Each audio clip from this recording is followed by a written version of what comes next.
you get settled in on your first night. I actually worked in that office before you. I'm finishing up my last week now, as a matter of fact, so I know it can be a bit overwhelming, but I'm here to tell you there's nothing to worry about. You'll be fine. So let's just focus on getting you through your first week, okay? Let's see. First, there's an introductory greeting from the company that I'm supposed to read.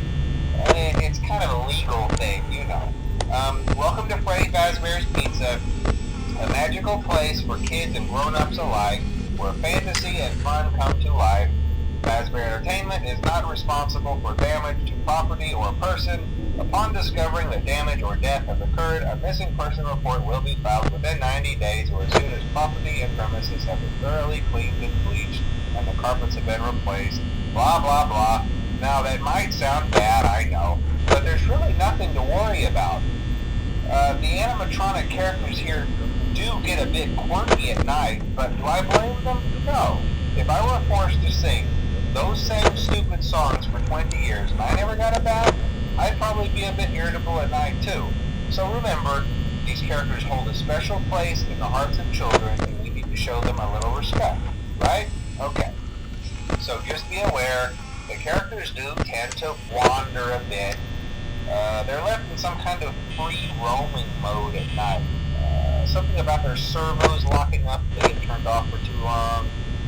They used to be allowed to walk around during the day too, but then there was the bite of 87. Yeah, it's amazing that the human body can live without the frontal lobe, you know? Now, concerning your safety, the only real risk to you as a night watchman here, if any, is the fact that these characters, if they happen to see you after hours, probably won't recognize you as a person.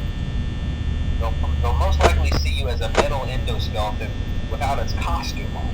Now, since that's against the rules here at Freddy Fazbear's Pizza, they'll probably try to forcefully stuff you inside a Freddy Fazbear suit. Now, that wouldn't be so bad if the suits themselves weren't filled with cross beams, wires, and animatronic devices, especially around the facial area. So you can imagine how having your head forcefully pressed inside one of those could cause a bit of discomfort and death. The only part of you that would likely see the light of day again would be your eyeballs and teeth when they pop out the front of the mask. Yeah, they don't tell you these things when you sign up. But hey, first station of the breeze. I'll chat with you tomorrow.